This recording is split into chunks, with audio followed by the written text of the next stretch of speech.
উধারপদ মণ্ডল GP ভিত্তিক হিন্দু সম্মেলন বুধবার অনুষ্ঠিত হল শ্রী শ্রী কাঁচাকান্তি মাতার মন্দির চত্বরে। ওই দিন গায়ত্রী যজ্ঞের মধ্যে দিয়ে সম্মেলনের সূচনা হয়। এরপর ভারত মাতার পূজন হয়। সাংস্কৃতিক অনুষ্ঠানে ছিল ধামাইল মণিপুরী নৃত্য। একক দেশাত্মবোধক সঙ্গীত ছিলেন শিল্পী অনুরাধা ভট্টাচার্য ও সীমা পাশি। বৈদিক অনুষ্ঠানে প্রারম্ভিক বক্তা ছিলেন সম্মেলন উদযাপন সমিতির সভাপতি সোমনাথ দেব। ওই দিন বৈদিক প্রদান করেন রাষ্ট্রীয় স্বয়ংসেবক সংঘের প্রাক্তন সরসংঘ চালক ভাইয়াজি যোশী, রাষ্ট্রীয় সেবিকা সমিতির দক্ষিণ আসাম প্রান্ত বৌদ্ধিক প্রমুখ অধিবক্তা মুক্তা দাস, সুস্মিতা দুবে, রঞ্জিত কুমার চৌধুরী মঞ্চেসীন ছিলেন। রাজমোহন সিংহ সংকল্প পাঠ করেন। মনোজ ভট্টাচার্য উপস্থিত ছিলেন। সংঘ পরিবারের কর্মকর্তারা ও বিশ্ব হিন্দু পরিষদের কর্মকর্তা ও স্থানীয় জনসাধারণ।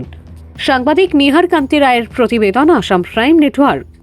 সমালোচনার চিন্তা ভাবনা নিজেদের মধ্যে আচরণে আনতে পারছি না। কেন আচরণে আনতে পারছি না? কারণ সামাজিক সমালোচনা কি সেটাই আমরা বুঝি না। অথচ ভারতবর্ষের রক্তে রক্তে, ভারতবর্ষের শিরায় শিরায়, ভারতবর্ষের ধমনীতে ধমনীতে সামাজিক সমালোচনার চিন্তন প্রবাহমান, কিন্তু আমরা সেই বিষয়ে জানি না। তার জন্য আমরা আমাদের পরবর্তী প্রজন্মকেও সেই শিক্ষা দেইনি।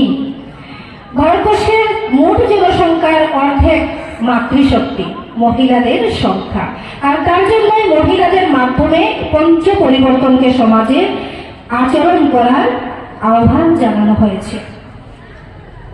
আমরা যদি পঞ্চ পরিবর্তনকে, যে সামাজিক সমানতা, স্ববোধ, নাগরিক কর্তব্য, পরিবার প্রবোধন, পর্যাবরণ, এই পাঁচটা বিষয়কে যদি সমাজে আচরণ করতে যাই, তাহলে আমাদের স্ববোধ অর্থাৎ সমাজের প্রতি, রাষ্ট্রের প্রতি, ধর্মের প্রতি আমাদের আত্মবোধ জাগতে হবে। এটা আমার দেশ, দেশকে আমার রক্ষা করতে হবে। এটা আমার ধর্ম, ধর্ম রক্ষার দায়িত্ব আমার। এটা আমার সমাজ, আমার সমাজকে রক্ষা করার দায়িত্ব আমার। এটা আমার পরিবার, আমার পরিবারকে রক্ষা করার দায়িত্ব আমার। সেই যে আত্মবোধ, সেই আত্মবোধ থেকেই আসবে সামাজিক সমালোচনার চিন্তন। আমরা জানি ভগবান শ্রী রামচন্দ্র নারায়ণ অবতার নিয়েছিলেন কোথায়? রামচন্দ্র রূপে। রামচন্দ্র কি ছিলেন? ক্ষত্রিয় বংশজাত। ভগবান শ্রীকৃষ্ণ তিনিও ক্ষত্রিয় বংশজাত, যদুকুলপতি ছিলেন। আমরা বিভিন্ন যুগে যুগে, আজকে যে আমরা যোগাচার্য প্রণবানন্দ মহারাজকে দেখছি, তিনিও কিন্তু ব্রাহ্মণ কুলোদ্ভব ছিলেন না। এভাবে যুগে যুগে ভগবান আবির্ভূত হয়েছেন, বিভিন্ন কুলে আবির্ভূত হয়েছেন, এবং ভারতবর্ষ যে সামাজিক সমালোচনার বার্তা দেয়, সেই বার্তা তারা তাদের নিজস্ব জীবনে আচরণ করে গেছেন। ভগবান हम सब एक देश के हैं। हमको संविधान ने कहा है हम भारत के लोग। ऐसा मानने वाले जब शक्ति बनेगी तो हिंदू और भारत एक शक्तिशाली देश बनेगा।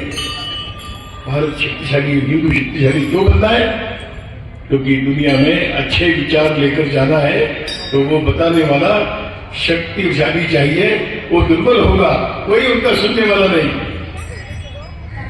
दुर्बलों के वचनों का कोई सम्मान नहीं। सम्मान तो सबलों के वचनों का होता है।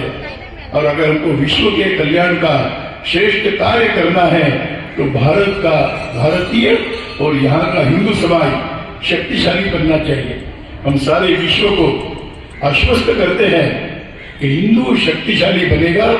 वो संहारक नहीं है, वो विश्व का संरक्षक है। ऐसा समाज यह आज की आवश्यकता है। स्वामी विवेकानंद ने कहा, इसको बताकर मैं जो बात पूरी करूंगा।